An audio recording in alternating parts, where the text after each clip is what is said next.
யோ தேவஸ் சவிதாஸ்மாகம் धियो धर्मादिगोचराः प्रेरयेत् तस्य यद्भर्गः तद्वरेण्यमुपास्महे.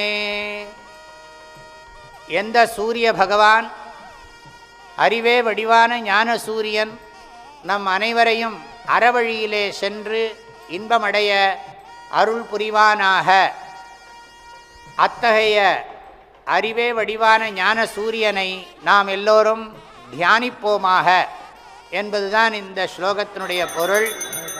மனம் போன போக்கிலெல்லாம் போகாமல் நமக்கும் சமூகத்துக்கும் நன்மை தரக்கூடிய நல்ல விஷயங்களையெல்லாம் சிந்தித்து நமக்கும் வருங்காலத்தில் வரக்கூடிய மக்களுக்கும் நன்மையையே செய்வதற்கு அறிவே வடிவான சூரிய பகவான் நமக்கு அருள் புரியட்டும்.